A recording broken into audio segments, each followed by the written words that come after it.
Hecho de los Apóstoles, capítulo 14. En Iconio ocurrió lo mismo. Pablo y Bernabé entraron en la sinagoga de los judíos y hablaron de tal manera que un gran número de judíos y griegos abrazaron la fe. Pero entonces los judíos que se negaron a creer excitaron y envenenaron los ánimos de los paganos contra los hermanos. Con todo, permanecieron allí un buen número de días. Predicaban sin miedo, confiados en el Señor, el que confirmaba este anuncio de su gracia con las señales milagrosas y los prodigios que les concedía realizar. La población de la ciudad se dividió, unos a favor de los judíos y otros a favor de los apóstoles. Un grupo compuesto de paganos y judíos con sus jefes al frente, se preparó para ultrajar y apedrear a los apóstoles. Ellos, al enterarse, huyeron a la provincia de Licaonia, a las ciudades de Listra, Derbe y alrededores, donde se quedaron evangelizando. Había en Listra un hombre tullido, que se veía sentado y con los pies cruzados. Era inválido de nacimiento y nunca había podido caminar. Un día, como escuchaba el discurso de Pablo, éste fijó en él su mirada y vio que aquel hombre tenía fe para ser sanado. Le dijo entonces en voz alta: «Levántate y ponte derecho sobre tus pies».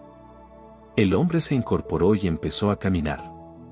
Al ver la gente lo que Pablo había hecho, comenzó a gritar en la lengua de Licaonia: «Los dioses han venido a nosotros en forma de hombres».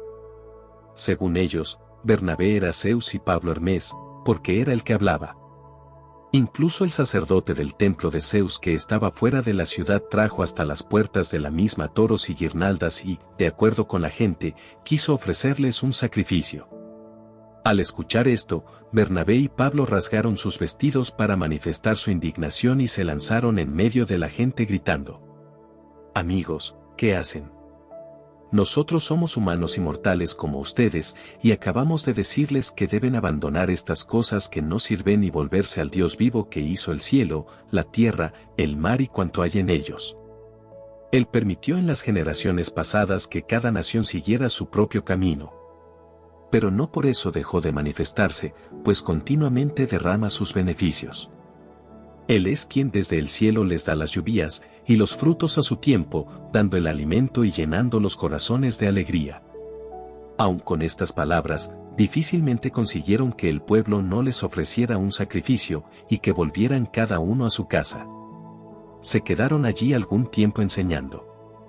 Luego llegaron unos judíos de Antioquía e Iconio y hablaron con mucha seguridad, afirmando que no había nada de verdadero en aquella predicación, sino que todo era una mentira. Persuadieron a la gente a que les dieran la espalda y al final apedrearon a Pablo. Después lo arrastraron fuera de la ciudad, convencidos de que ya estaba muerto.